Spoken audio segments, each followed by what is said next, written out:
Au-dessus de tout nom, dans le ciel, sur la terre, il a reçu le nom. Au-dessus de...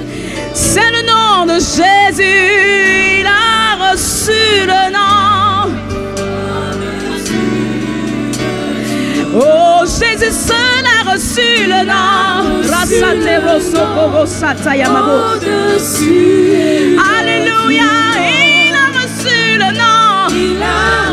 Au-dessus de toute domination, au-dessus de toute principauté, Jésus a reçu le nom.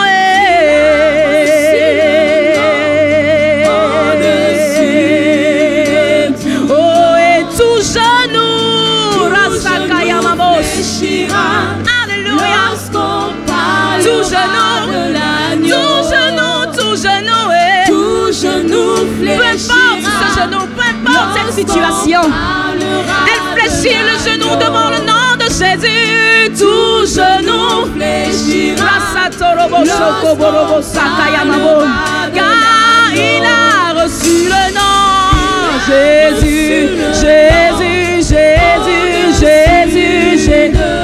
Il a reçu le nom. Le nom qui libère, le nom qui relève, il a reçu le nom. Jésus, Jésus, il a reçu le nom. Alléluia, ce seul nom qui peut relever. Et tout genou fléchira lorsqu'on parlera de l'agneau. Tout genou fléchira. Oh, lorsqu'on parlera de l'agneau. Oui, tout genou. Hey, quelle est cette domination? Elle fléchit devant le nom de Jésus. Tout genou.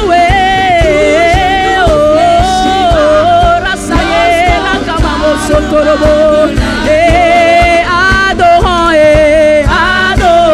Jésus. Un seul est digne d'être adoré. Un seul est digne d'être adoré ce matin.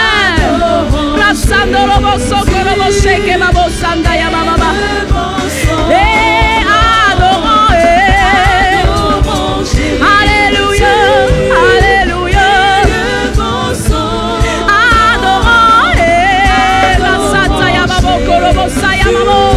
Jésus, Jésus, acclamons, acclamons le roi des rois, acclamons le lion de la tribu de Juda, acclamons sa majesté, acclamons celui qui ouvre et personne ne peut fermer, acclamons celui qui ferme et personne ne peut ouvrir, acclamons Jésus. Il est le lion de la tribu de Juda, il est le commencement et la fin.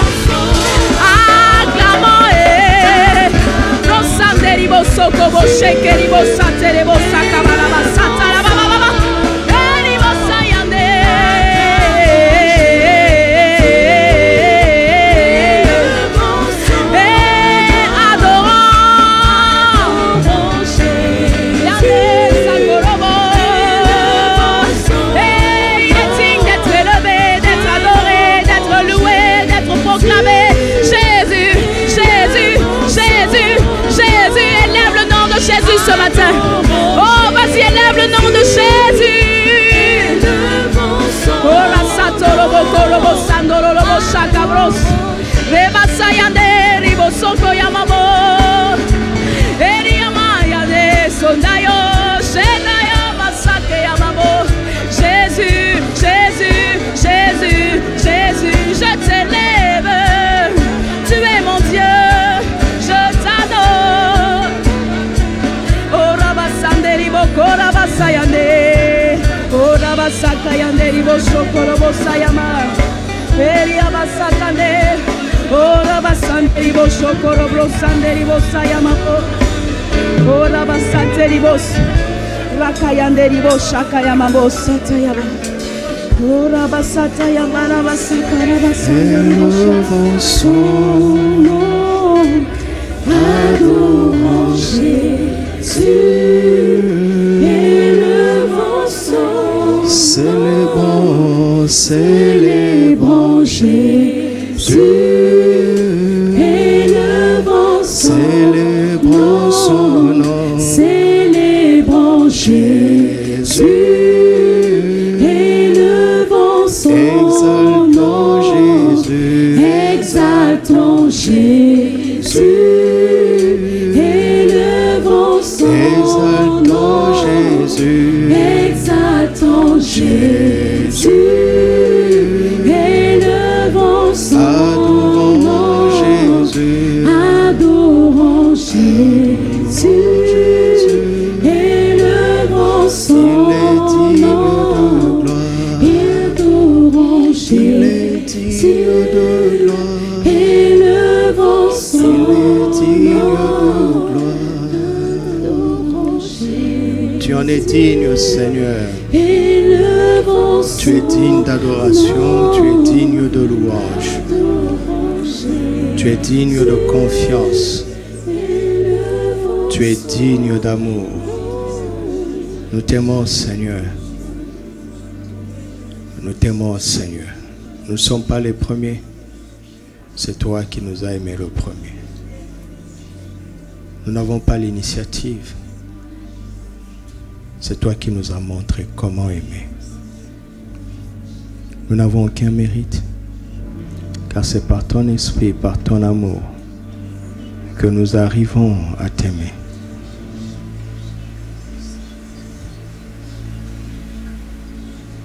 Si nous te glorifions, c'est la gloire que nous te rendons. Si nous sommes reconnaissants, c'est la grâce que nous te rendons. Tout vient de toi. Et nous déposons à tes pieds tout ce que nous sommes. Tout ce que nous sommes. Et tout ce que nous avons, sachant que cela vient de toi. Tu es digne. Tu es digne de tout ce que nous sommes. Tu es digne de recevoir tout ce que nous sommes. Et tout ce que nous avons. Car tu es notre source. Tu es notre Seigneur, notre Sauveur,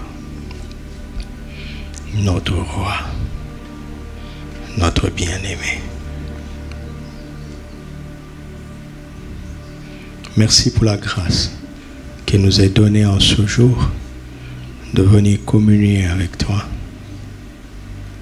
de venir t'écouter, de nous asseoir sur l'herbe verte de ta présence. Pour recevoir des paroles de vie qui ne peuvent venir nulle part ailleurs que de toi seul. Ouvre ta bouche et ton cœur et parle à nos cœurs par le Saint-Esprit. Au nom de Jésus. Amen.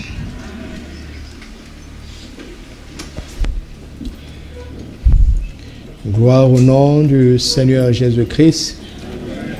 Alléluia. Bienvenue dans ce second mois du Pneumatikos. Pneumatikos sont l'ensemble des dons, des ministères et des opérations du Saint-Esprit. Nous allons parler du domaine et de la vie de l'Esprit. Le domaine et la vie de l'Esprit. Alléluia.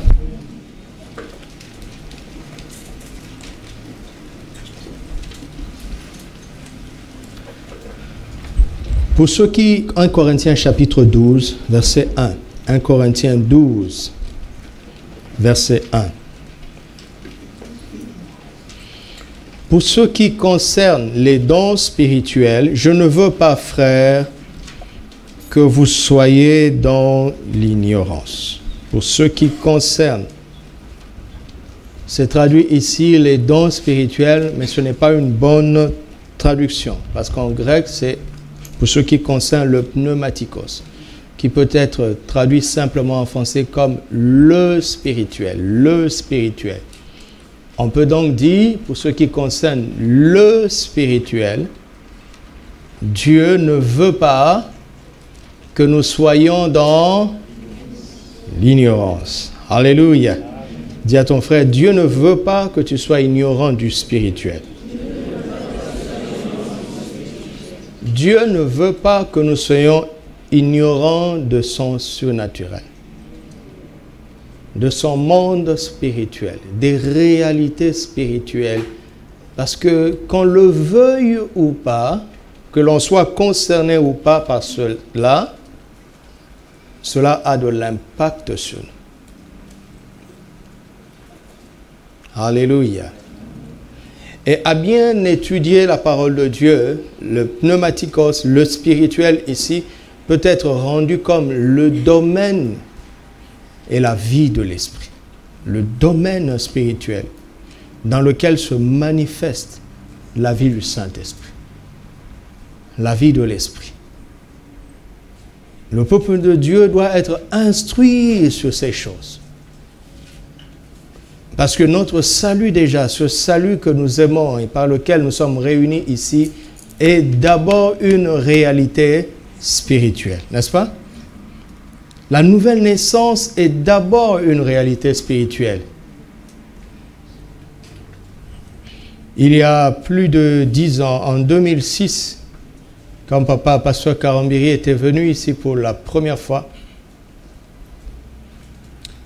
il a fait une déclaration forte. Dans mon passé, dans l'église d'où je viens, on nous avait interdit de penser comme ça. Et suivez-moi très bien. Il fut un temps, j'étais encore très jeune. Certains ministères sont venus et ont agité la nation. Là où j'étais. Et l'un de leurs messages phares était celui-ci. L'homme est un esprit qui possède une âme et qui vit dans un corps. Et certains pasteurs ont dit, attention, c'est suspect. Et malheureusement, ces pasteurs-là ont fait beaucoup de dégâts. Ils n'avaient pas un bon exemple. Ils n'avaient pas une bonne vie. Et les jeunes que nous étions, nous avons été convaincus que cet aspect de leur message était faux. Pourquoi? Il suffisait de regarder les fruits de leur vie. Et j'ai continué à grandir dans la foi en m'interdisant de penser comme ça. À chaque fois que j'entendais quelqu'un dire que l'homme est un esprit, je me disais, attention! Ils commencent toujours comme ça, ces pasteurs-là.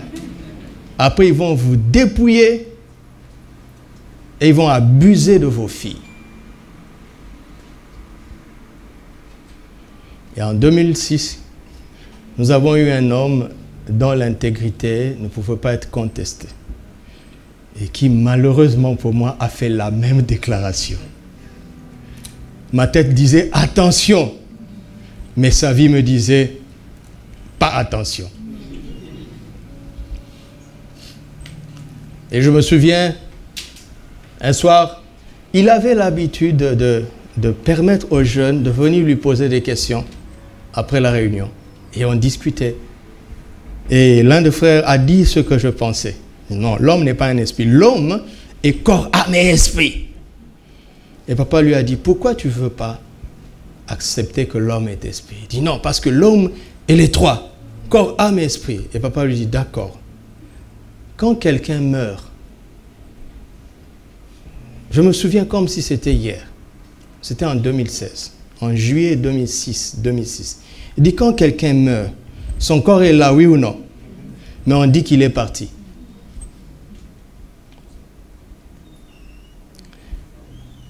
Si on a deux cadavres, nous pouvons distinguer, n'est-ce pas?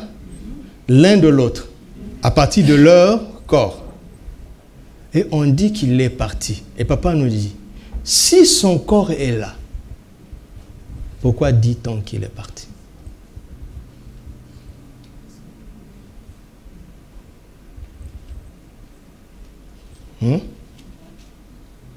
Si vraiment tu es ton corps, pourquoi dirait-on que tu es parti?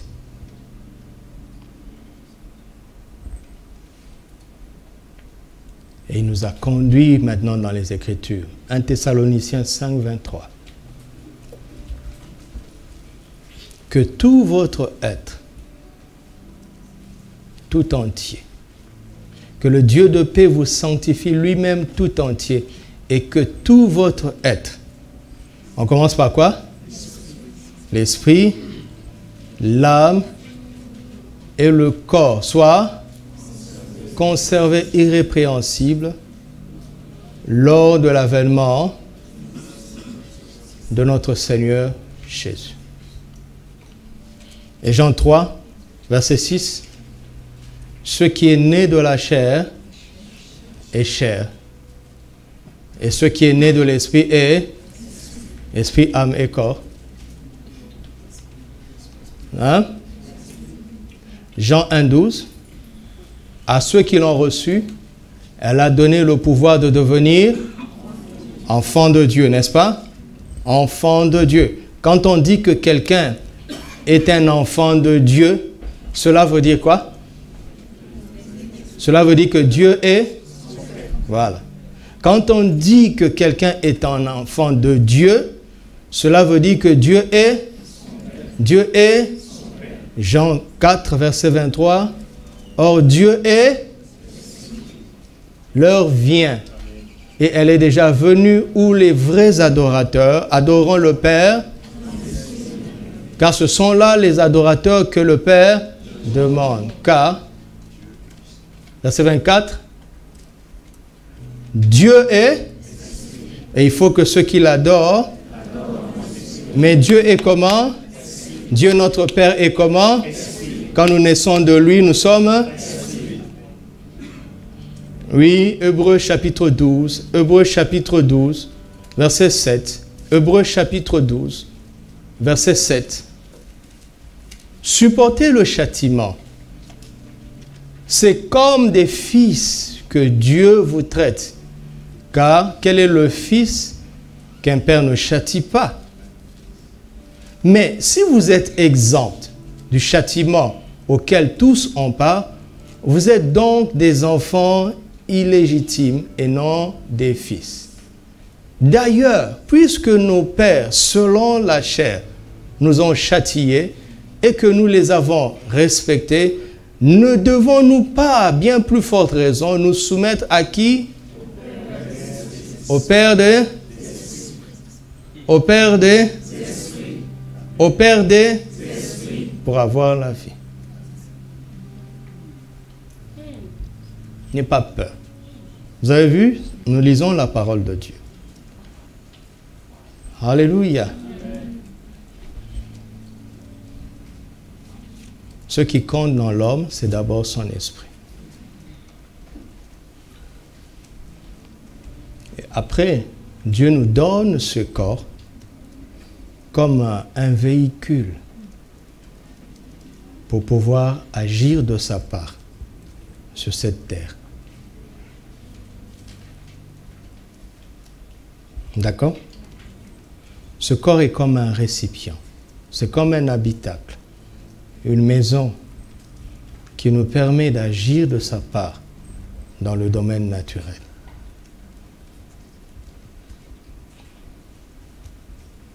Le jour où nous avons fini notre course, nous laissons ce corps dans la terre et notre esprit retourne au Père. Regardez comment Jésus est mort. Il dit, Père, je remets quoi? Mon esprit. Et il expire. Et il est parti.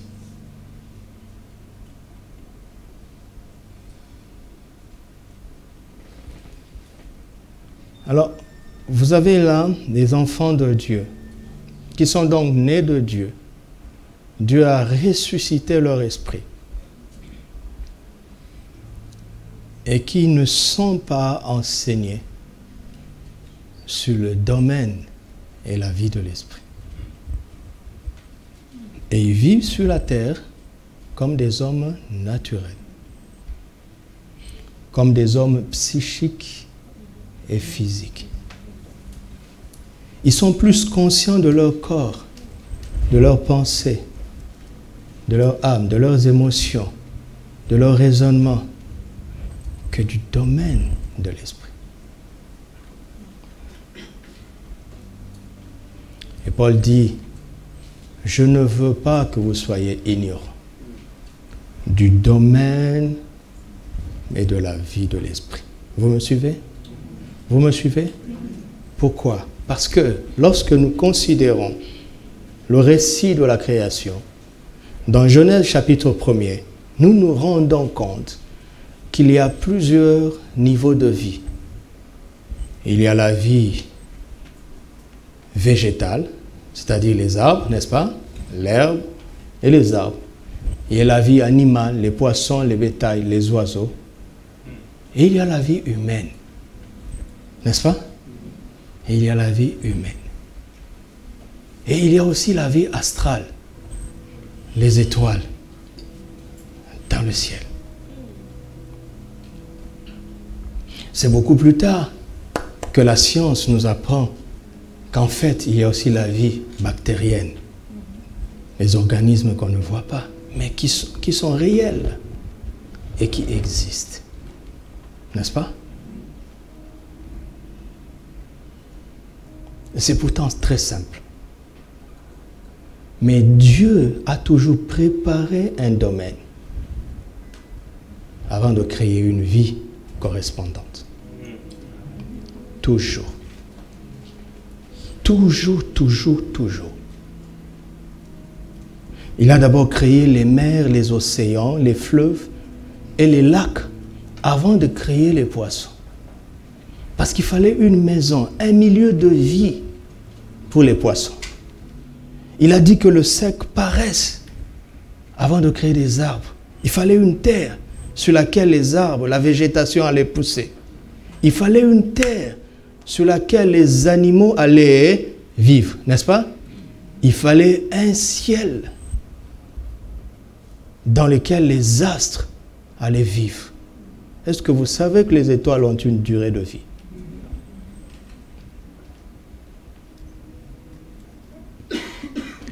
Et il fallait un domaine dans lequel l'homme devait vivre. Et ce domaine, c'est lui-même.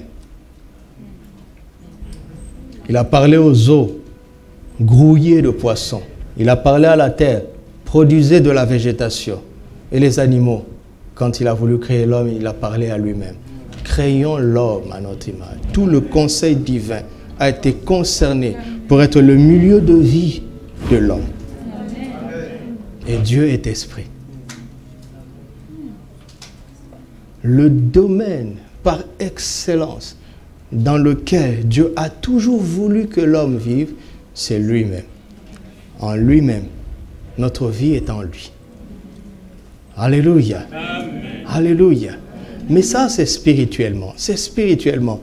Mais cet homme devait faire des choses de la part de Dieu sur la terre. Alors Dieu a planté un jardin lui-même. Il a sélectionné des meilleurs arbres de la création. Les meilleures plantes de la création. Et là, il n'a pas parlé. Non, il n'a pas parlé. Il a sélectionné lui-même.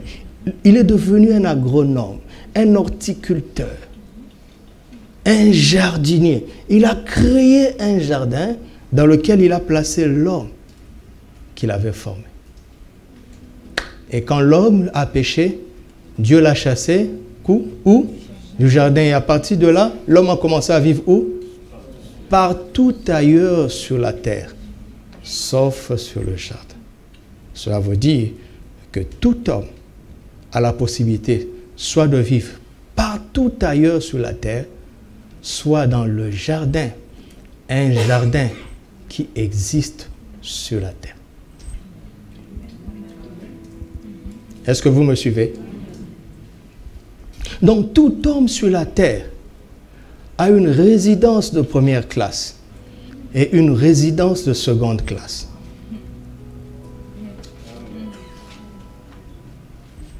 Et toute l'humanité aujourd'hui vit sur la résidence de deuxième classe.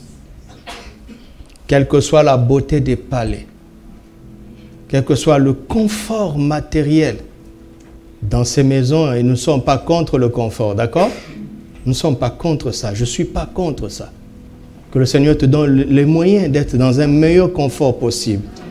ici sur la terre. Mais le cadre, ce n'est pas le plus important, mais c'est ce qui se vit là-bas. Qu'est-ce qui se vit à l'intérieur de ce palais? Qu'est-ce qui se vit à l'intérieur de ces sociétés soi-disant développées? Qu'est-ce qui s'y vit?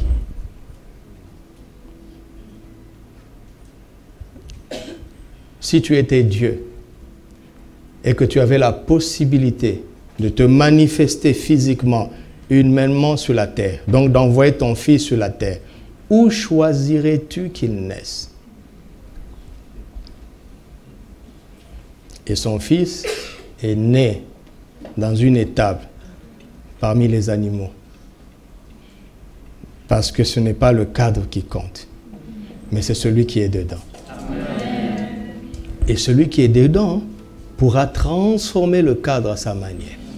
Amen. Suivez-moi très bien. Ce jardin est sur la terre, oui. Mais son accès est spirituel. Parce que ce qui empêche aux humains aujourd'hui de retrouver le jardin d'Éden, vous savez c'est quoi? Ce n'est pas les ambassades où il faut demander un visa. Ce sont des chérubins, des anges d'une certaine classe, des êtres spirituels. Nous n'allons pas forcer les Écritures et dire ce qui n'est pas écrit. Dieu a sélectionné soigneusement ce qu'on peut comprendre et ce dont nous avons besoin sur cette terre. Le reste, ce qui n'est pas écrit, ne nous concerne pas. On n'en a pas besoin. Mais la question c'est, à quoi servait ce jardin? Ce jardin était le lieu où Dieu rencontrait l'homme. N'est-ce pas? N'est-ce pas? Ce jardin est un lieu où Dieu a rencontré Adam et où il a rencontré Adam et Ève. Mais n'oublions pas que Dieu est esprit. Alléluia. Adam n'a jamais vu Dieu parce que Dieu n'a pas de forme physique. La première fois où Dieu a été visible, c'est dans la personne de Jésus.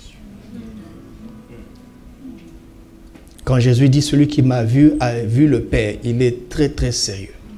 C'est lui l'image visible du Dieu invisible. En dehors de Christ, impossible de voir Dieu. Il est éternel, il n'a ni commencement ni fin, n'est-ce pas? Pour que tu puisses voir quelque chose, tu dois déjà cerner sa forme. N'est-ce pas? Dieu a quelle forme? Il commence où? Il finit où? Mais comment est-ce que Dieu rencontrait Adam? À travers sa parole, à travers sa voix. Alléluia. Ainsi, tout lieu où l'on entre en contact avec la parole de Dieu, voilà le jardin de Dieu.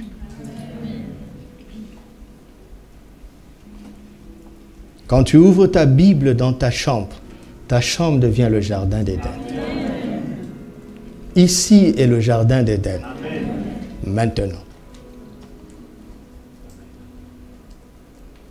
En dehors de la parole de Dieu, l'homme est relégué à la seconde classe de sa vie terrestre.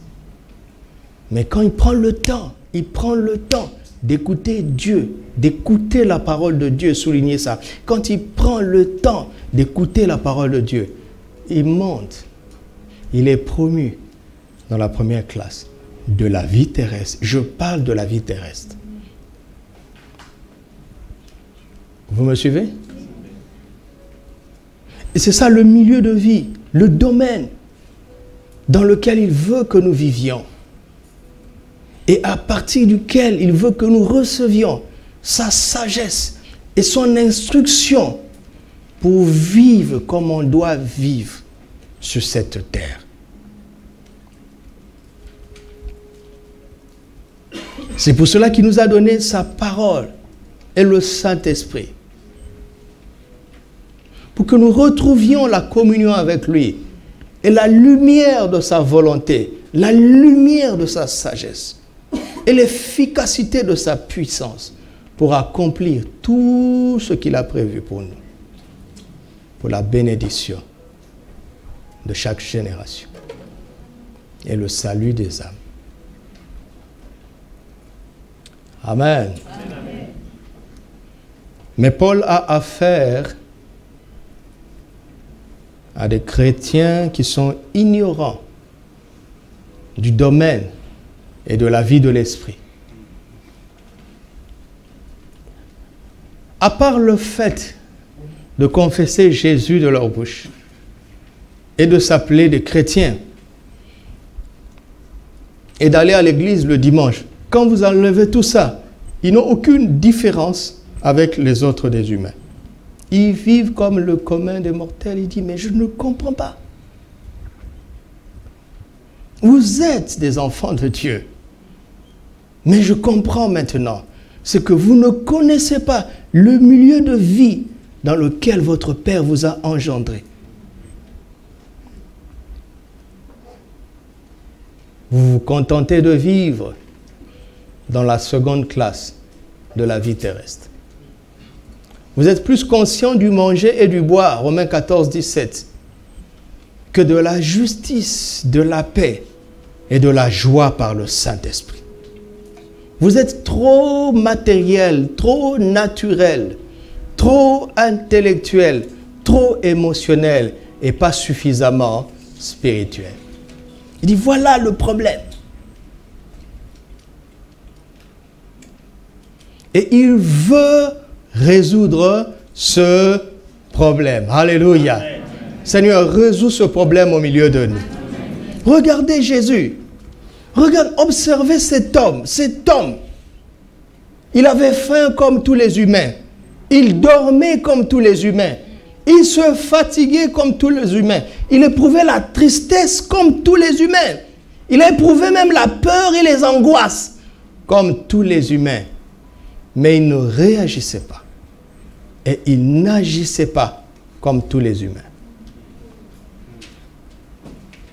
Il avait quelque chose en plus, n'est-ce pas? Il avait quelque chose en plus. Il était parfaitement humain. Mais il avait quelque chose en plus. Parce qu'il était conscient que Dieu n'est pas que son Dieu. Dieu est son Père. Savez-vous que Dieu est le Dieu de tout le monde? Dieu est le Dieu même du diable. Est-ce que vous le savez? Mais il n'est le Père que de ceux qui sont nés de nouveau. Dieu est le Dieu même des chiens. Toute la créature le loue. Les oiseaux chantent pour sa gloire. Les océans, les vents, même les loups quand ils vont, ils disent gloire à Dieu à leur manière. Dieu est Dieu de tout le monde. Il est le créateur de tout le monde. Mais il est le Père que de ceux qui reconnaissent Jésus comme leur Seigneur. Et ceux qui reconnaissent Jésus comme leur Seigneur ont quelque chose en plus. Ils sont un cran au-dessus de toute la hiérarchie des créatures qui existent. Ils sont un cran au-dessus. Alléluia. Même quand l'homme qui ne connaît pas Jésus arrive à progresser jusqu'à devenir un prince, le ciel dit, c'est un prince quelconque. J'avais dit, vous êtes des dieux, des fils du Très-Haut. Cependant, et vous tombez comme des princes quelconques. Est-ce que vous savez qu'il y a prince et prince? Hein? Est-ce que vous savez que dans certains de nos villages, il y a encore des rois?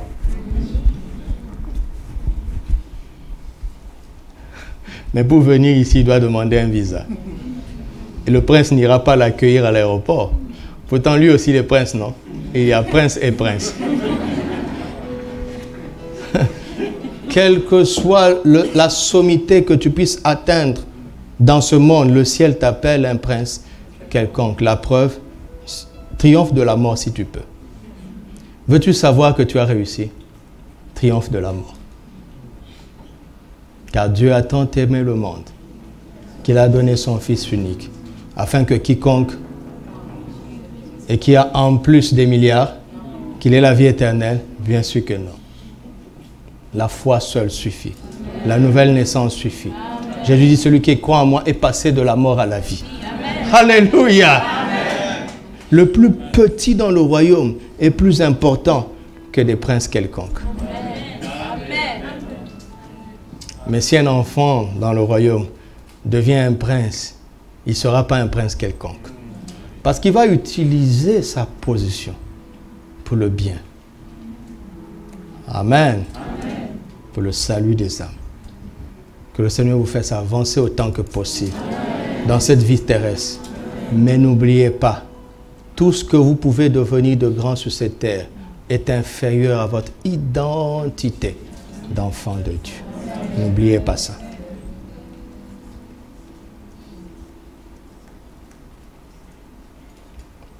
Ils ne sont pas conscients du spirituel. Vous savez, l'homme peut se développer physiquement, vous savez, n'est-ce pas?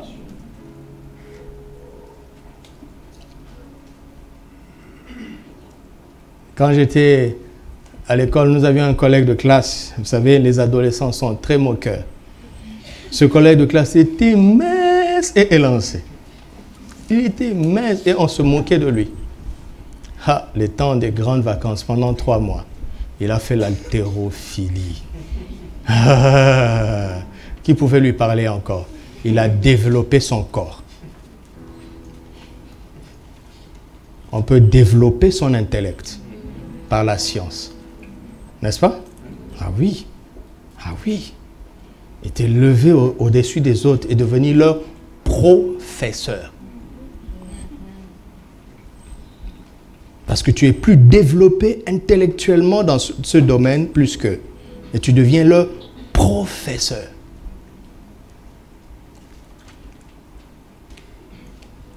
On peut se développer émotionnellement. On peut aussi se développer spirituellement. Amen. Alléluia. Amen. Et c'est le Saint-Esprit qui fait ça. Avec la parole de Dieu. C'est pourquoi la parole de Dieu enseigne, parle abondamment de la croissance spirituelle, n'est-ce pas? La croissance spirituelle. Mais voici ici des chrétiens qui sont ignorants. Donc le problème, c'est l'ignorance du spirituel, n'est-ce pas? 1 Corinthiens 12, on revient dans 1 Corinthiens 12, verset 1er. Paul pose la problématique. Il dit le problème, c'est l'ignorance du spirituel, des choses spirituelles, du domaine et de la vie de l'esprit. Alors par la grâce de Dieu, Paul va vouloir résoudre ce problème. Et il s'attaque à cela au verset 2, il dit, vous savez que, soit ils sont ignorants, donc ils ne savent pas, n'est-ce pas? Soit ils ne sont pas ignorants, donc ils savent. Paul parle à des ignorants et il dit que vous savez. Il est en train de leur dire, votre connaissance, c'est vraiment de l'ignorance. Votre connaissance n'a aucun impact dans le domaine de l'esprit. Aucun impact. Et vous savez, il n'y a rien de pire que d'avoir affaire à un ignorant qui pense savoir. Rien de pire. Quand un ignorant pense savoir, tu ne peux plus rien lui apprendre. N'est-ce pas? Il a une coupe pleine. Il ne peut plus accueillir de la connaissance. Parce qu'il pense savoir. Et voici le problème. Ces chrétiens pensent savoir. Mais Paul voit qu'ils sont tellement ignorants.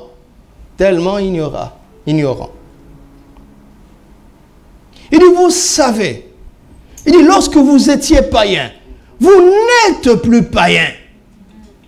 Vous ne l'êtes plus. Mais regarde, lorsque vous étiez païen, vous vous laissiez comment? Entraîner par qui? Par des idoles muettes.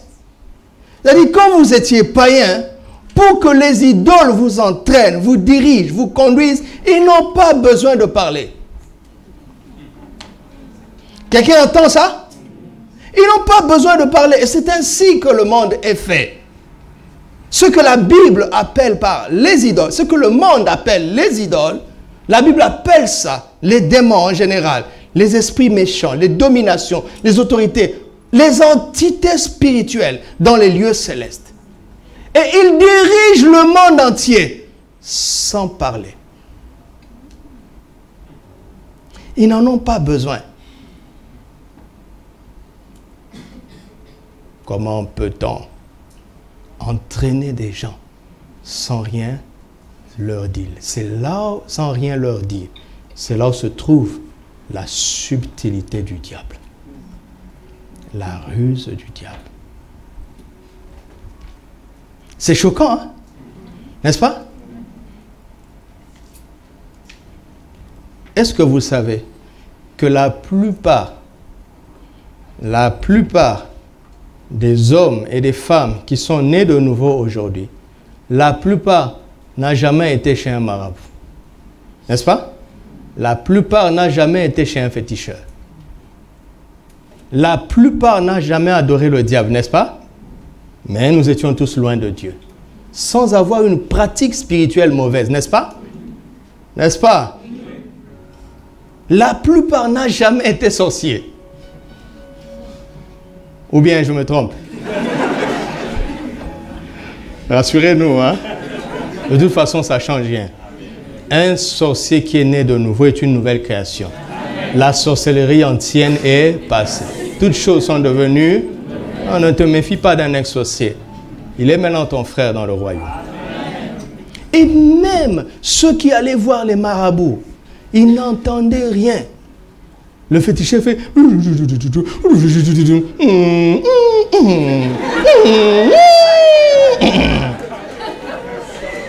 Il n'a rien entendu. Sa statue n'a jamais parlé. Oui ou non?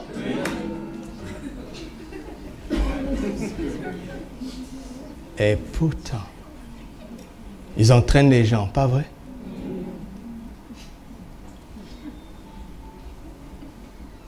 Alors, comment les idoles muettes font pour entraîner l'humanité?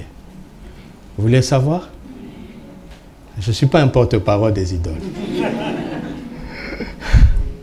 Je ne suis pas la voix des sans-voix.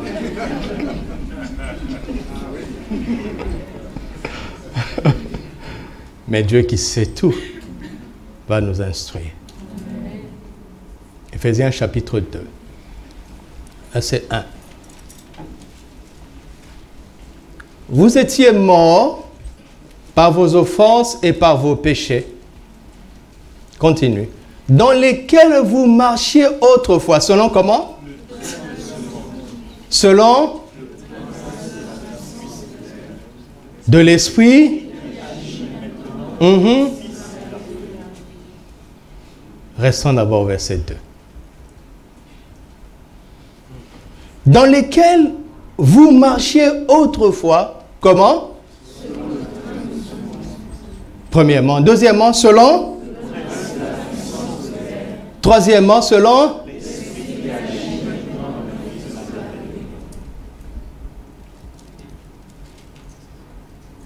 Ai-je besoin de commenter?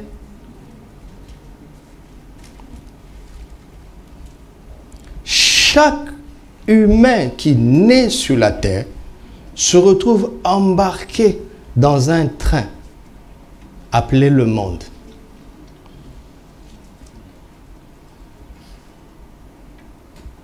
Mon ami, vous savez ce que c'est qu'un train, non? Tu arrives à Casa Voyageur. Il y a deux directions opposées. Il y a un train qui va vers Rabat, Fès. Il y a un autre qui va vers Stade, Marrakech. Tu dois faire très bien attention au train dans lequel tu vas embarquer. Parce que le train ne change pas de direction. Quand tu dis que ce n'est pas là-bas que tu veux aller. Un taxi peut faire frein, cherche le prochain rond-point, tournez à droite. Allez tout droit. Prenez la 3e sortie. Si son GPS n'est pas marocain.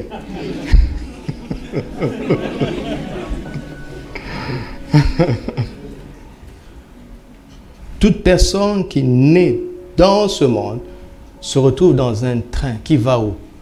Loin de Dieu et tout droit en enfer. Et il n'y a rien à faire. Tout ce que tu as à faire, c'est de t'arrêter à la prochaine gare et de descendre. Amen. Ça s'appelle la nouvelle naissance. Amen. Et embarquer dans le train appelé Christ, qui va tout droit au Père. Amen. Oui, quand tu es dans le train appelé le monde, aucun démon n'a besoin de te parler. Il dit, on assure, on gère. Comme certains disent, on gère. Maintenant, quand quelqu'un se rend compte que ce train l'emmène à la perdition et il commence à réfléchir, quelqu'un va intervenir. Il s'appelle qui? Le prince de la puissance de l'air. Le prince de la puissance des ondes. Il utilise les pensées dans l'air pour te dire ce n'est pas bien grave, tu sais. Vis un peu, tu sais, il faut vivre d'abord un peu. Après, tu es encore jeune pour devenir chrétien. Attends un peu, il faut vivre un peu. Il dit ça doucement. Et il utilise les médias pour infuser, instiller les modes. Les musiques, il faut écouter les paroles. Quelle que soit la musique, vous savez, il n'y a pas, comme certains disent, la musique chrétienne et la musique du monde. Moi, je ne raisonne pas comme ça. Parce qu'il y a des musiques chrétiennes qui ne sont pas spirituelles. Écoute les paroles. Écoute ce qu'on dit là-bas. Hein, c'est pas grave, ça ira. Alors que cette crise-là était là pour t'interpeller. Mais la chanson dit, ça ira. Ça ira. Il y a même une chanson qui a été beaucoup vendue il y a quelques années. On ira tous au paradis. Ils chantent le contraire des Écritures. Et c'est dans la mode, c'est dans l'air. Pour endormir les gens qui commencent à réfléchir, à se poser des questions.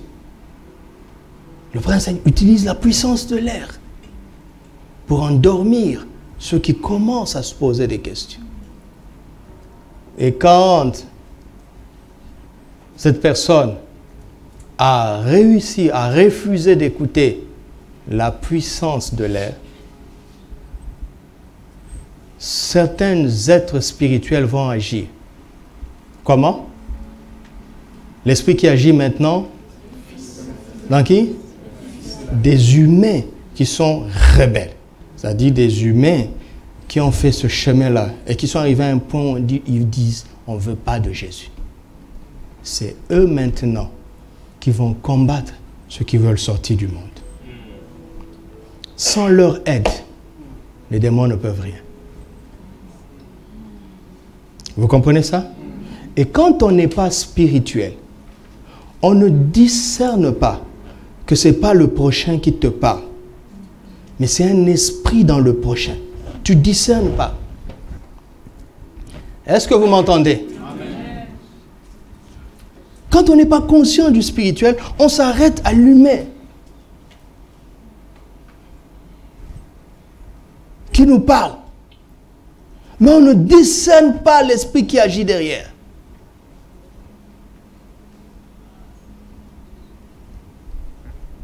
Il faut faire très attention à cela.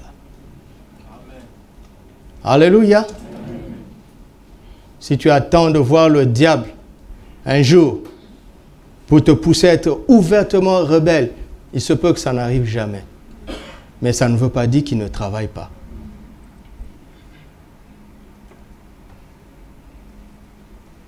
Il travaille comment? 2 Corinthiens 10. Comment est-ce que les idoles muettes entraînent les gens? 2 Corinthiens 10, à partir du verset 3.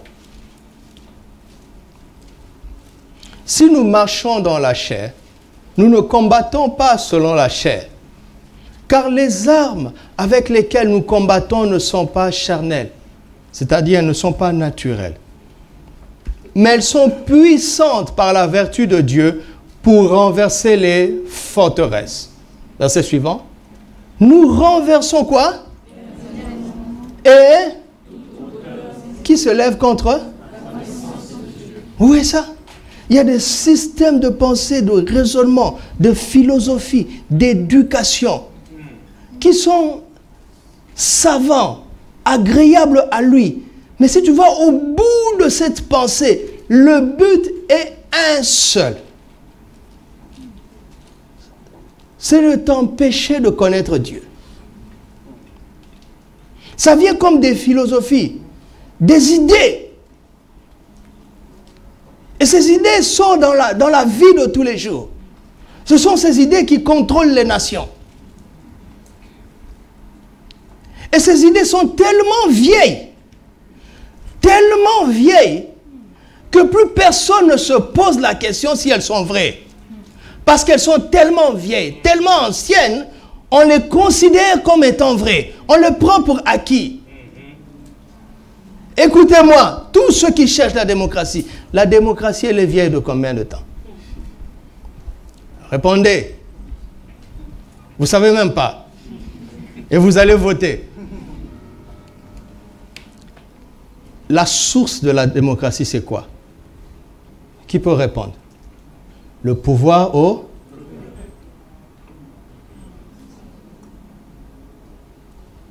La voix, Vox Populi, Vox Dei. La voix du peuple, c'est la voix de Dieu. La voix de la majorité, c'est la voix de Dieu. Est-ce vrai?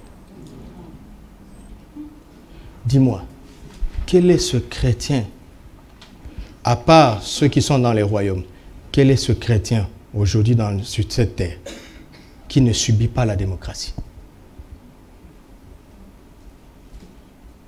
Hein? Combien de temps passons-nous dans la démocratie et combien de temps passons-nous dans le royaume de Dieu? Répondez.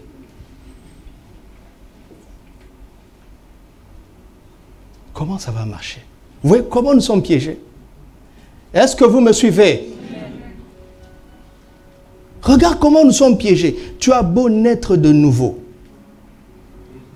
Mais il y a des gens appelés des parlementaires qui vont décider de votre qualité de vie. Ils vont décider des cours qu'on va donner à vos enfants.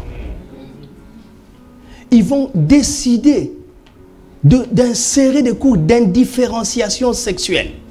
C'est-à-dire qu'on dit à chacun, tu ne sais pas si tu es un garçon ou tu es une fille. Peu importe ton apparence physique, tu dois essayer pour voir si tu es homo ou hétéro. Et les chrétiens disent, sacrilège. Mais ton enfant doit aller à l'école.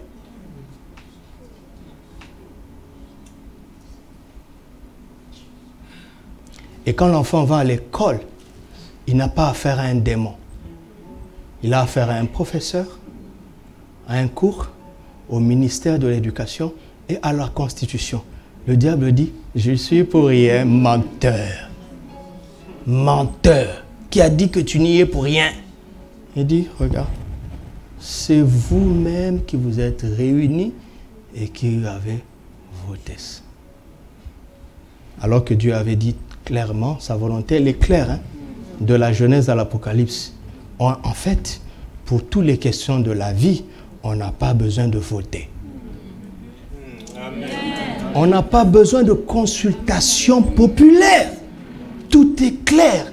Écoutez, c'est sa chose. C'est lui qui a créé la terre. C'est lui qui vous a créé vous. Sa chose. Et le monde. Et vous. Vous êtes ces choses. Et il a mis ses lois. Mais vous venez, vous dites, on n'en veut pas. Nous allons décider nous-mêmes. Tu imagines, tu montes dans une voiture, tu démarres la voiture, tu dis, je ne démarre pas. Je démarre quand je veux. Tu dis tu vas à droite, tu dis non, ce n'est pas ma volonté. Moi je veux aller à gauche. Tu vas rester dans cette voiture. Tu dis pardon, attends. Arrête-toi, moi je sors. Comme ça tu vas où tu veux. C'est ce que Dieu a fait, il a quitté la terre.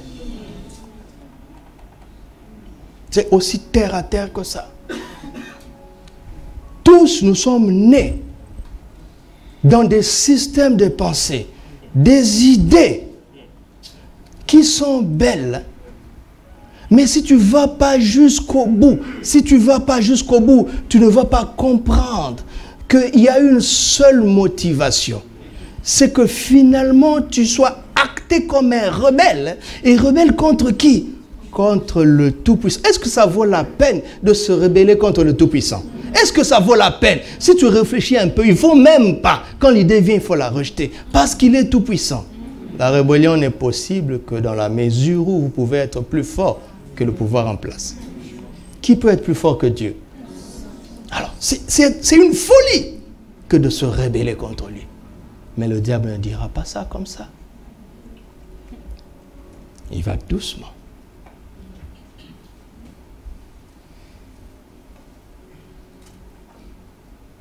Romains 12, verset 1. Je vous exhorte donc, frères, par les compassions de Dieu. Vous voyez, ça veut dire que c'est une manière de dire, je vous en supplie vraiment, avec toute la compassion de Dieu, s'il vous plaît, offrez vos corps et tenez ça comme un sacrifice vivant, saint, agréable à Dieu, ce qui sera de votre part un culte raisonnable. Mais c'est tellement évident pour moi d'offrir mon corps à mon Créateur. C'est pas évident? C'est lui qui me l'a donné. Verset 2.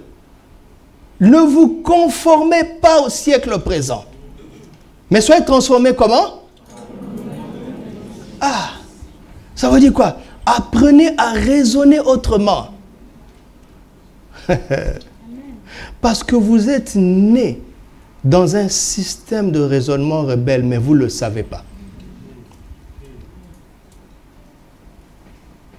Il y a des valeurs qui ne sont pas si mauvaises que ça. Mais si tu grattes. Parfois quand je parle avec les frères ou les sœurs, les gens qui parlent avec moi, quand ils disent, moi je pense que, vous savez ce que j'ai l'habitude de dire? Va jusqu'au bout de ton raisonnement. Il faut apprendre à faire ça, d'accord? S'il est vrai que c'est le cas, alors ça veut dire que, et si ça veut dire ça, alors ça veut dire que, si tu vas jusqu'au bout, tu auras honte de ton raisonnement.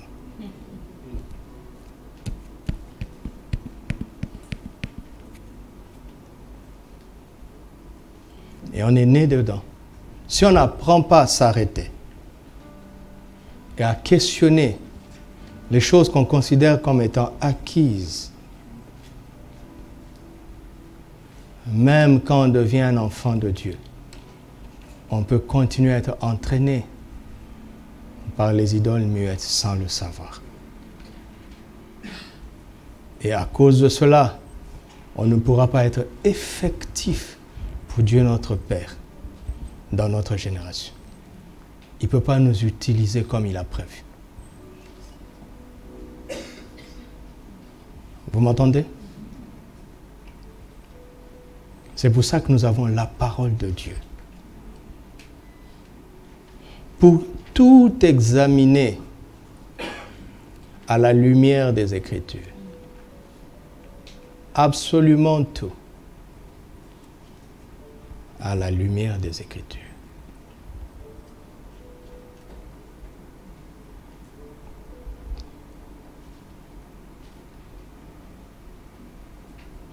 Si on ne fait pas ça, on sera ignorant de la vie de Dieu. Ignorant du spirituel de Dieu. Reviens à 1 Corinthiens 12, 2. Regardez maintenant une deuxième subtilité du plan de l'ennemi. Vous savez, si vous voulez mieux comprendre le diable, Vous me suivez? Observez les rebelles. Les rebelles ont vraiment l'esprit du diable, la mentalité du diable. C'est des gens qui s'opposent à la loi. Et quand ils arrivent à envahir un endroit, les rebelles savent que leur règne finira un jour. Ils le savent. Dans les histoires les plus banales des rébellions passées, c'est que quand ces gens viennent et qu'ils occupent un territoire, ils mettent des mines au cas où ils partaient. Si tu as pris le pays et que le pays est à toi, je ne parle pas de la politique, d'accord, hein? D'accord? Si tu as pris le pays et que le pays est à toi, qu'est-ce que tu dois faire? Tu dois l'arranger. Tu dois le nettoyer, n'est-ce pas? Mais si tu mets des mines et que tu commences à remplir les poches, tu es en train de nous montrer ta pensée. Tu es en train de nous montrer que tu es convaincu toi-même que tu ne dureras pas. À cause de ça, tu te mets plein les poches parce que tu vas partir. Donc tu as la foi que tu partiras. Oui. Et tu as tellement la foi que tu partiras que tu te dis, le jour où je vais partir, je veux avoir les poches pleines. Mais quand les propriétaires vont revenir, ils vont avoir des problèmes. Ils vont trouver des mines. C'est ça le diable. Quand le Saint-Esprit vient dans le corps de quelqu'un, quand on est de nouveau, vous savez, il n'y a pas un service de délivrance aussi fort que la réponse à l'appel au salut.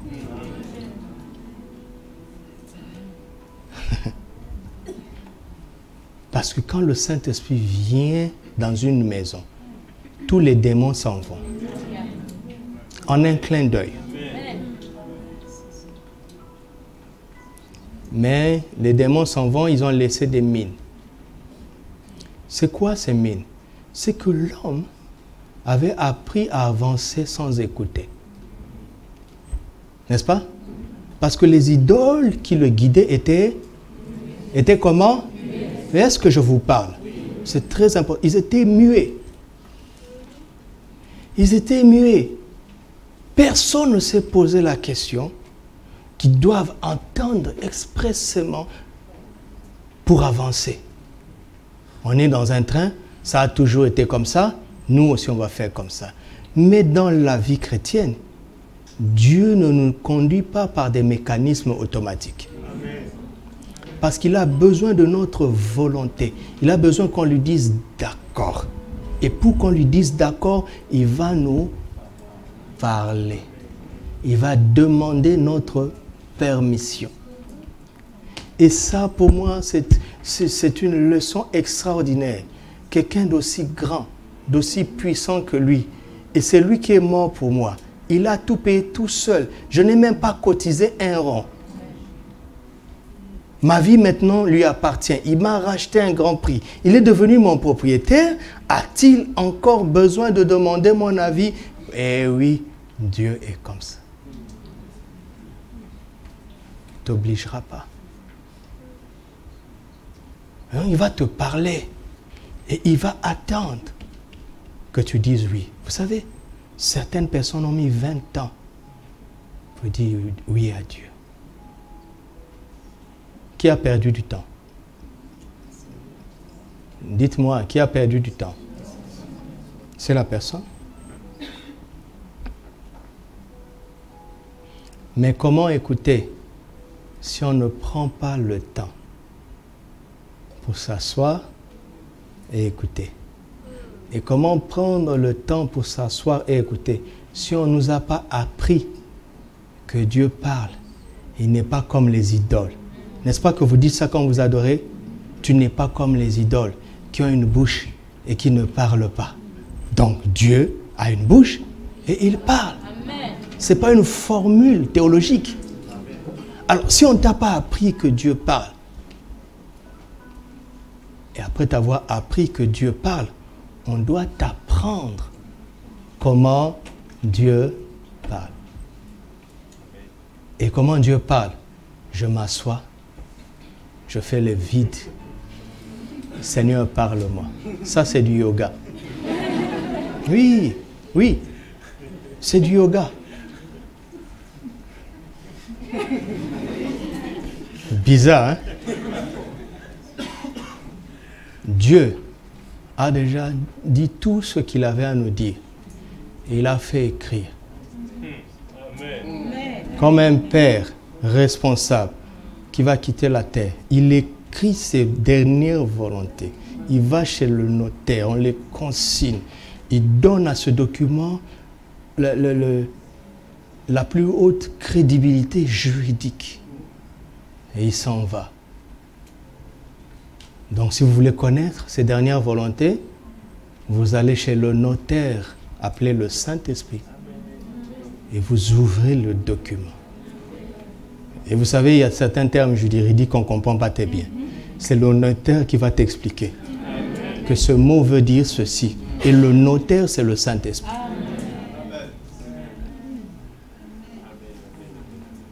Et c'est écrit. Donc, ça veut dire que nous devons apprendre à nous asseoir, ouvrir la parole de Dieu et écouter Dieu. Vous savez quoi? C'est aussi simple que ça. Maintenant, ce que j'ai découvert avec les Écritures, vous savez, parfois vous êtes là et quelqu'un vous dit « Dieu m'a dit ». Dieu t'a dit comment? On était tous là, assis là. Dieu t'a dit comment? Il a entendu. J'ai découvert avec les Écritures, c'est que le Logos porte le Rhéma. Vous savez ça, n'est-ce pas? N'est-ce pas? Le Logos, c'est la parole écrite. Le Rhéma, c'est la parole dite. D'accord? Par exemple, je peux lire Jean 3,16 et toi, tu peux entendre Jean 3,16. N'est-ce pas? Si je lis Jean 3,16 à haute voix, je dis « Car Dieu a tant aimé le monde ». C'est moi qui ai le livre. N'est-ce pas? Je le lis. Et toi, tu l'entends. Toi et moi, nous avons entendu la même chose. Moi, je l'ai entendu directement. Toi, tu l'as entendu indirectement. Et pour que le message direct et indirect soit le même, l'instrument doit être fiable à 100%. Comme ce micro ne peut pas vous dire autre chose que ce que je dis. Le micro n'interprète pas. Le micro amplifie juste ma voix. Vous entendez? Alors, j'ai découvert dans ma vie avec la parole, c'est que quand tu lis la Bible, vous voulez que je vous dise? Tu entends le message, mais tu entends aussi la voix de Dieu. Par exemple, si j'écris une lettre à mon épouse, d'accord? Quand elle lit ce que je suis en train de dire, d'accord? Si elle le lit à haute voix, vous n'entendrez pas la même chose qu'elle. N'est-ce pas? Parce que la relation qu'elle a avec moi donne un sens plus profond au texte que vous entendez tous en même temps. Alors, dans la parole de Dieu, écoute, puisque nous allons glisser dans les dons spirituels, n'est-ce pas? Oui. Le ministère et les opérations, ça c'est pour dimanche prochain. Ne pensez pas que les dons spirituels sont au-dessus des Écritures. D'accord? Mais les dons spirituels sont utilisés avec exactitude pour les gens qui connaissent les Écritures. Si tu viens me dire que Dieu m'a dit ça, déjà par respect, je ne peux pas m'y opposer, puisque c'est Dieu. Mais parfois, de temps en temps, je peux savoir que ce n'est pas Dieu. Parce que je peux savoir que Dieu ne peut pas dire ça. Et comment je peux savoir que Dieu ne peut pas dire ça? Parce que je sais tout ce qu'il a déjà dit à ce sujet dans les Écritures. Alors, quand vous méditez, même quand vous lisez, que vous méditez, vous lisez, vous arrêtez pour réfléchir, comme ce que je suis en train de faire avec les jeunes au Time Sophia. Ce que vous ne savez pas, c'est qu'au-delà de la compréhension des idées qui sont ici, vous êtes en train de vous familiariser avec la voix de l'Esprit. De sorte que le jour où l'Esprit vient te parler directement dans ton cœur, ça vient comme une pensée, ça vient comme une idée. Mais parce que tu connais sa voix, tu sais que ce ne sont pas tes pensées, tu sais que ce n'est pas le diable, tu sais que c'est lui. Comment tu sais? C'est parce qu'à force de l'écouter, tu t'es familiarisé avec sa voix. Amen. Amen. Comme quand tu connais quelqu'un, s'il est dans une autre pièce, vous êtes 4 dans une maison, vous avez vécu 4 ans ensemble. Un jour, toi, tu es dans une pièce et tes 3 amis sont dans une autre pièce. Quand l'un parle, tu sais que ça, c'est Jacques, ça, c'est Pierre, ça, c'est Jean. Pourquoi? Parce que tu connais le son de leur voix. Et le son de la voix de Dieu est inscrite spirituellement dans les Écritures. C'est gravé spirituellement dans les Écritures, dans la Bible. Alléluia. Amen. Donc ne traite pas Dieu comme une idole muette. Amen. Amen. Parce que Dieu n'entraîne pas les gens dans des mécanismes automatiques. J'aime pas aller dans un endroit où on fait faire aux gens les choses sans leur expliquer. J'aime pas ça. J'aime pas les églises où on n'enseigne pas les gens. On dit, on loue comme ça. Ici, on loue comme ça. Ici, on chante comme ça. Ici, on... Non, explique-nous dans les Écritures pourquoi on fait ça. Et si on a toujours fait comme ça, et qu'un jour on voit dans les Écritures qu'on n'aurait pas dû faire ça, je suis le premier à dire, on arrête. Moi, le premier, j'arrête. Parce que nous faisions fausse route. C'est pas parce que ça a toujours été comme ça qu'il faille continuer. Amen. Vous m'entendez? Pourquoi on fait ça?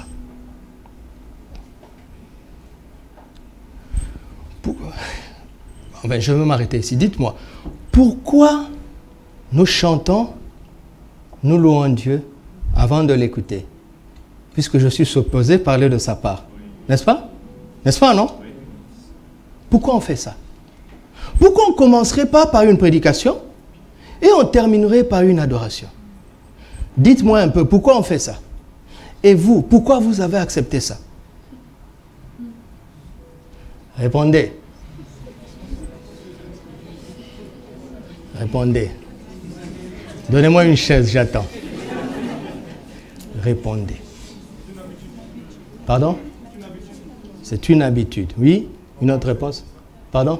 Comment enseigner sur ça? La spiritualité du culte. Oui, et elle a dit quoi? Ça, c'est le titre. Il ne se rappelle plus, donc il est sincère. Vous voyez, maman a parlé en vain. Et pas pour lui, pour plusieurs. Elle a parlé en vain.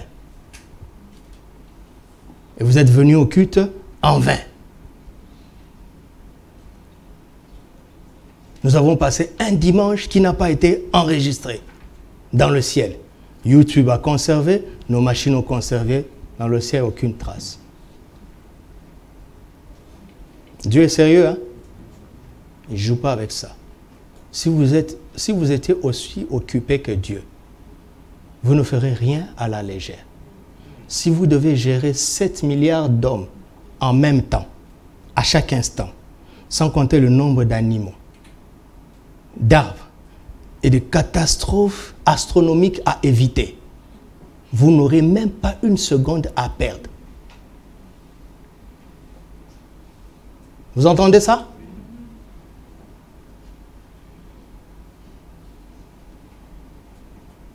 Verset 3. Paul est en train de nous dire que Dieu n'est pas comme les idoles muettes. N'est-ce pas? Notre Dieu parle. Notre Dieu parle, n'est-ce pas? N'est-ce pas? C'est pourquoi je vous déclare que nul, si par l'Esprit de Dieu dit Jésus est anathème ne peut dire non. C'est pourquoi je vous déclare que nul, s'il parle par l'Esprit de Dieu, ne dit Jésus est anathème. Et que nul ne peut dire Jésus est Seigneur si ce n'est par le Saint-Esprit. Vous voulez le spirituel de l'Esprit? N'est-ce pas? Vous voulez ça? Vous voulez les dons spirituels, les ministères spirituels et les opérations spirituelles? On commence par quoi? Il est en train de nous dire, écoutez, écoutez.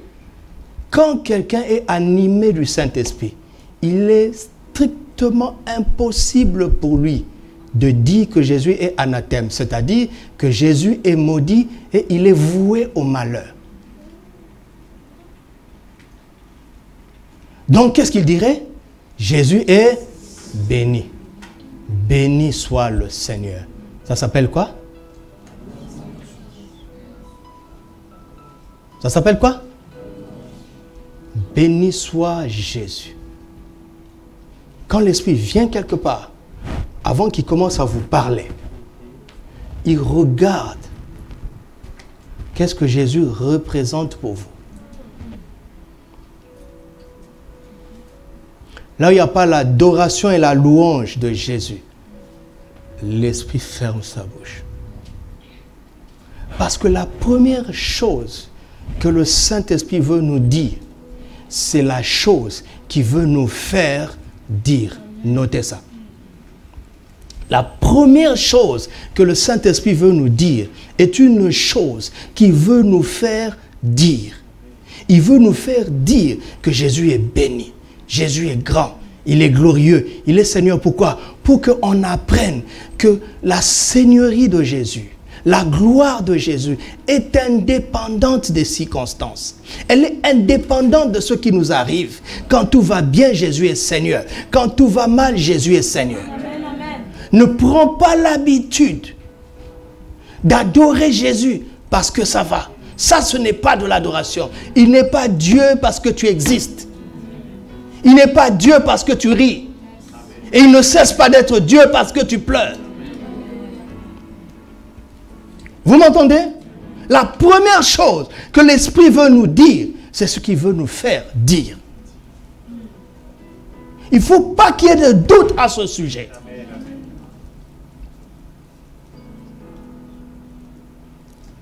Qu'est-ce qu'il veut? Quand l'Esprit est quelque part, le nom de Jésus est béni et Jésus est reconnu comme le Seigneur. Ça veut dire quoi? Quand on reconnaît qu'il est Seigneur, on est sauvé. N'est-ce pas? Quand on reconnaît qu'il est Seigneur, on vit comme des disciples. N'est-ce pas? Maintenant, parce que dans l'exercice des dons spirituels, c'est le Saint-Esprit qui va décider souverainement du don qu'il veut te donner, pourquoi il te le donne et qu'est-ce qu'il veut que tu en fasses. Si tu n'as pas l'attitude d'un disciple, tu ne vas pas obéir et il n'a pas de temps à perdre à donner une instruction à quelqu'un alors qu'il sait que cette personne ne va pas exécuter. Parce qu'il connaît nos cœurs. Oui ou non? Et voilà, si vous sautez les 3 premiers versets pour aller rapidement dans les dons spirituels, c'est là où il y a soit il n'y a pas grand-chose, soit il y a des dérives. Vous m'entendez? Dieu n'est pas une idole muette. Et il ne parle pas en vain. Quand il parle, c'est pour qu'on obéisse. Est-ce que tu es prêt pour ça? Voici le devoir qui nous reste pour cette semaine. Avant que nous nous intéressions de manière pratique et concrète sur chaque don, sur chaque ministère et sur chaque opération. Le Saint-Esprit veut un peuple qui ne se considère pas comme connaisseur, un peuple humble qui est prêt à apprendre, un peuple qui est prêt à écouter Dieu. Alléluia. Un peuple qui est prêt à faire sa volonté. Et c'est simplement ça. Et quand on a ces dispositions en nous, c'est lui qui choisit. de faire avec nous ce qu'il veut, par sa décision souveraine. Alléluia. Est-ce que tu es prêt pour ça?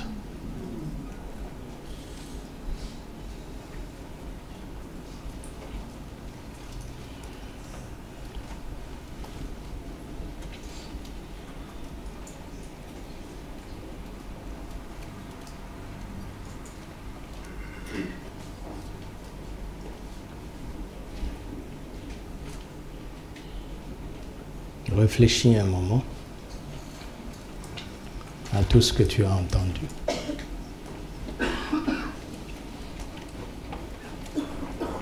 Et pense à l'interpellation qui te concerne de manière personnelle. Y a-t-il un endroit où Dieu veut te corriger? Y a-t-il un domaine où tu as senti et que tu as compris que tu dois te repentir? Alors commence à parler à Dieu.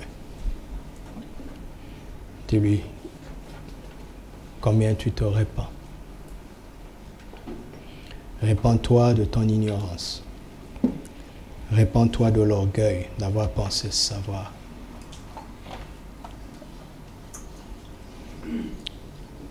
Repens-toi de ceux dont il t'a convaincu.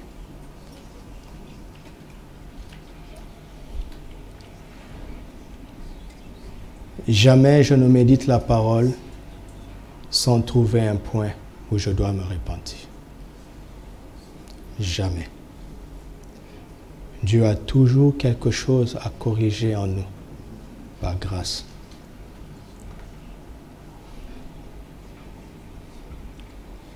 C'est comme ça qu'on participe à sa sainteté.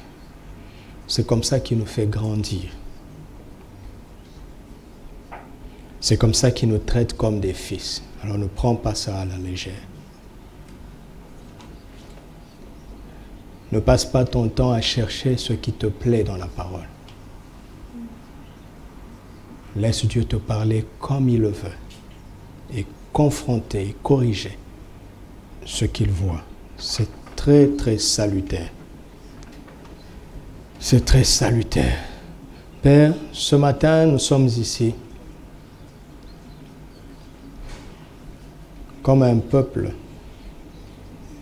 qui n'est pas plein de lui-même, mais comme un peuple qui sait, qui ne sait pas. Seigneur, notre vie le prouve. Il y a tellement, tellement de choses que nous ne savons pas. Il y a tellement de choses que nous ne savons pas bien.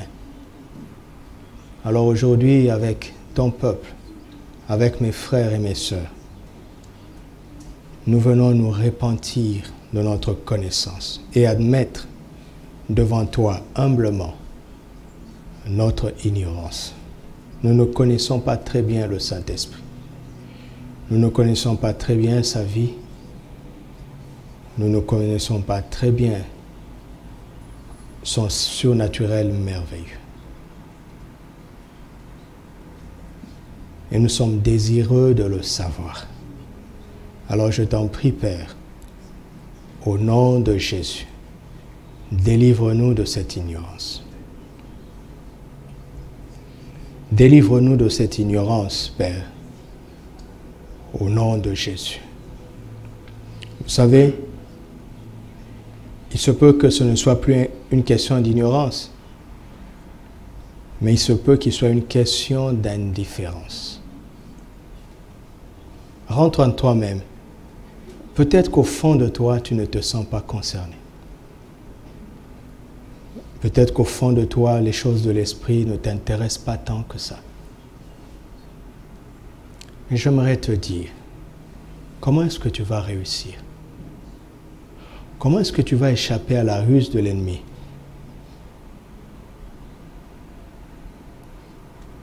Si tu ne laisses pas le Saint-Esprit te conduire.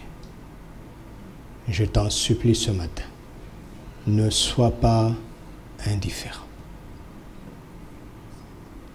Ne sois pas indifférent. Je t'en supplie, ne sois pas indifférent. Sinon, tu ne pourras pas échapper à la ruse de l'ennemi. Ne sois pas indifférent. Peut-être que tu ne sais pas comment faire.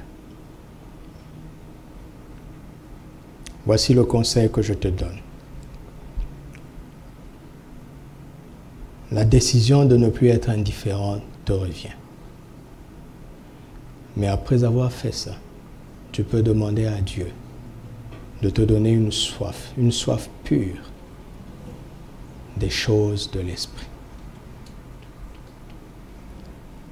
Tu peux demander à Dieu de te ranimer parce que tu es devenu froid, parce que tu es devenu tiède. La tiédeur et la froideur sont des formes, des étapes différentes de l'indifférence.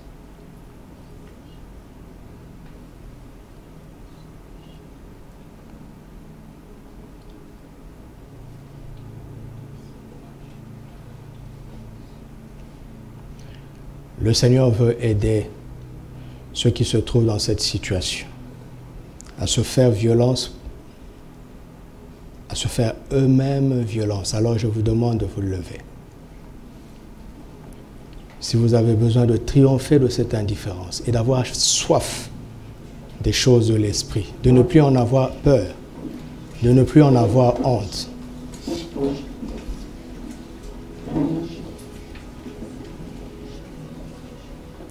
Vous prenez une bonne décision.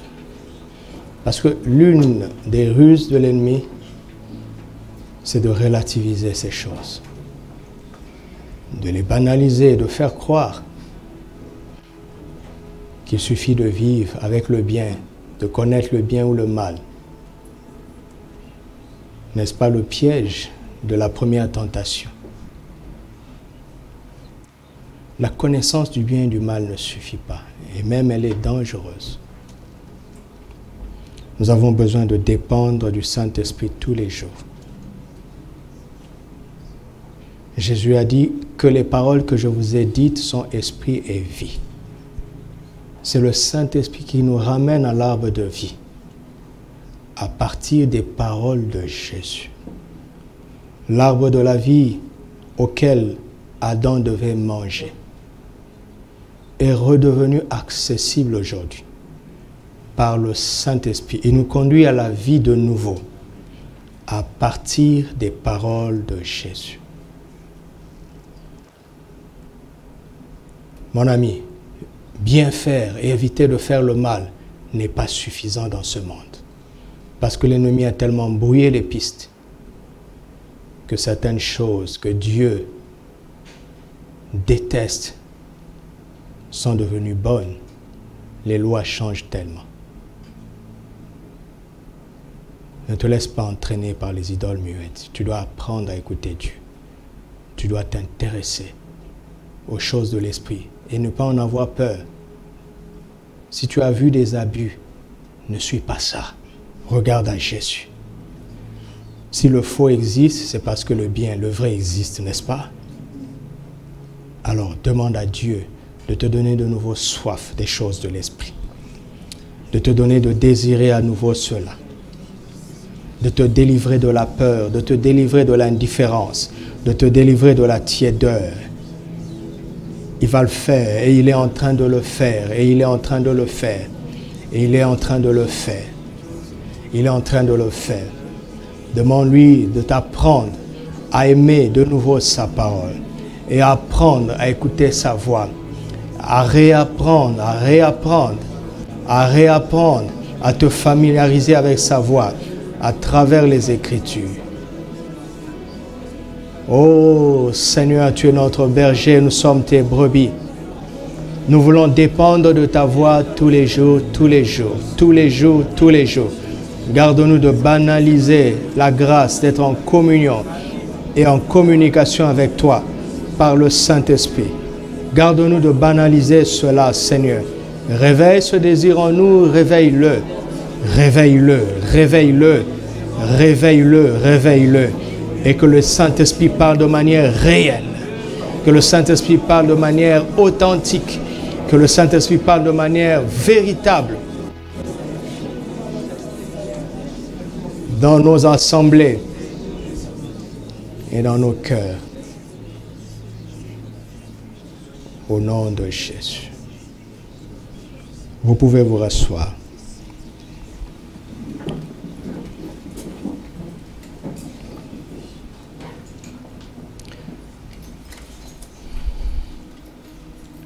Père, je te remercie pour ta grâce et ton amour. J'ai une grande confiance que tu es en train de nous faire avancer.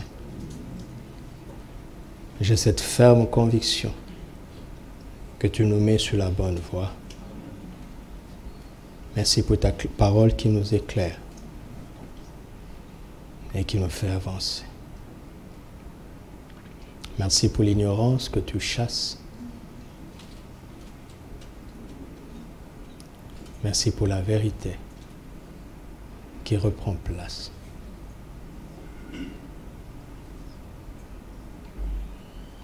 Merci au nom de Jésus.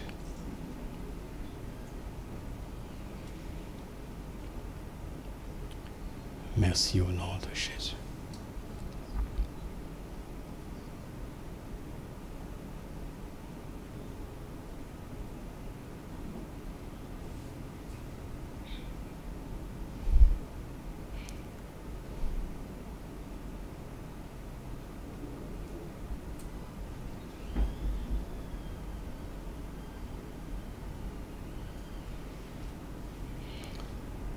Seigneur, que ce que nous avons entendu, nous puissions le partager à plusieurs. Accorde-nous la grâce de sortir plusieurs de ce train de ce monde. Le monde est plein de fils de rébellion. Donne-nous la grâce d'être des vrais disciples, des hommes et de femmes qui te craignent, afin de donner à l'humanité aussi la grâce de voir le bon côté des choses. Il n'y a pas que des rebelles dans ce monde. Accorde-nous la grâce de nous présenter à cette humanité comme des fils et des filles dociles. Et que ta voix parle fortement au travers de nous. Accorde-nous la grâce de sortir chaque jour des hommes et des femmes de ce train qui emmène à la perdition, de proclamer la vie, de partager des paroles de vie et de donner des exemples de vie pour la gloire de Jésus. Accorde-nous l'autorité et la sagesse de confronter ces raisonnements qui se lèvent contre ta connaissance à la sagesse et à ta puissance révélée dans l'Évangile. Seigneur, que personne ne muselle nos bouches, mais que nous puissions parler et que nous puissions confronter ces pensées mauvaises qui rendent captives tout ce monde que nous rencontrons tous les jours. Mets des paroles de vie dans nos bouches, des paroles de grâce et de paroles d'autorité pour le salut des âmes. Au nom de Jésus. Au nom de Jésus. N'aie pas peur, d'accord? N'aie pas peur. Les paroles de vie, les paroles de grâce sont dans ton cœur. Et ne te tais pas. Tu parles avec sagesse, mais tu parles en t'appuyant sur le Saint-Esprit. Dieu est en train d'embraser nos bouches pour sauver des vies. Alléluia. Il embrase nos bouches pour sauver des vies.